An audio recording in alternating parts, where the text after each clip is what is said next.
नमस्कार। आप देख रहे हैं देश का नंबर 1 न्यूज बुलेटिन। इस वक्त की सबसे बड़ी और बेहद महत्वपूर्ण खबर कर्मचारियों और पेंशन भोगियों के भविष्य से जुड़ी हुई। साल 2026 में ईपीएस 95 यानी एम्प्लॉयज पेंशन स्कीम को लेकर पूरे देश में हलचल तेज हो चुकी है।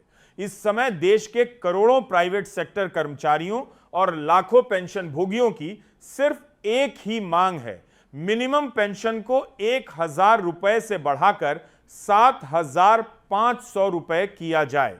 इस मुद्दे को लेकर सोशल मीडिया से लेकर पार्लियामेंट तक बहस छिड़ चुकी है।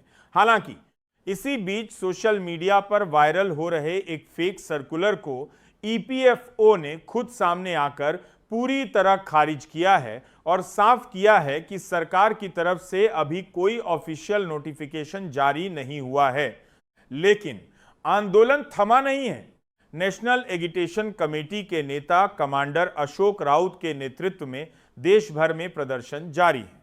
उन्होंने श्रम मंत्री मनसुख मांडविया से मुलाकात कर दो टूक कह दिया है कि इस कमरतोड़ महंगाई में 1,000 रुपए में बुजुर्गों का गुजारा नामुमकिन है, इसलिए तुरंत 7,500 रुपए प्लस डीए लागू किया जाए। इसी बीच सेंट्रल बोर्ड ऑफ ट्रस्टीज की 239वीं मीटिंग में कोड ऑन सोशल सिक्योरिटी के तहत बड़े बदलावों पर मुहर लगी है।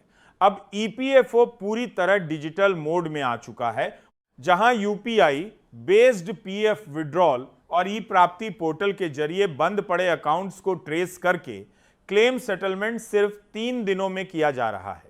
यही नहीं, साल 2014 के उस पुराने नियम को भी हमेशा के लिए हटा दिया गया है, जो हायर पेंशन के लिए सिर्फ 1 साल का समय देता था, क्योंकि सुप्रीम कोर्ट ने नवंबर 2022 के अपने ऐतिहासिक फैसले में सभी को बराबर मौका देने का आदेश दिया था। इसके तहत अब तक 15.24 लाख से अधिक आवेदनों को प्रोसेस करके 1.24 लाख से ज्यादा पीपीओ जारी किए जा चुके हैं। मगर यहां एक बड़ा पेंच फंसा हुआ है।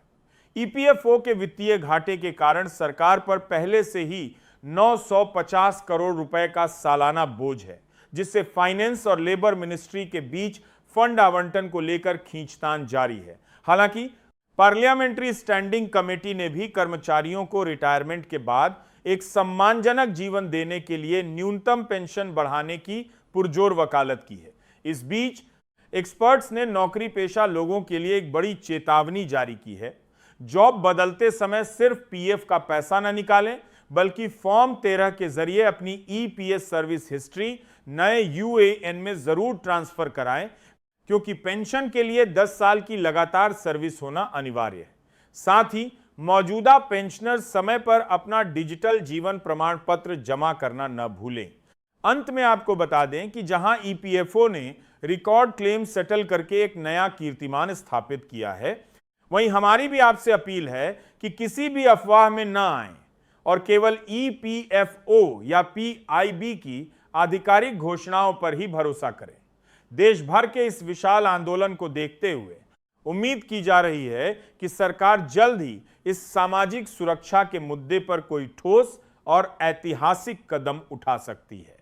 न्यूज़ बुलेटिन में अभी के लिए बस इतना ही। देखते रहिए देश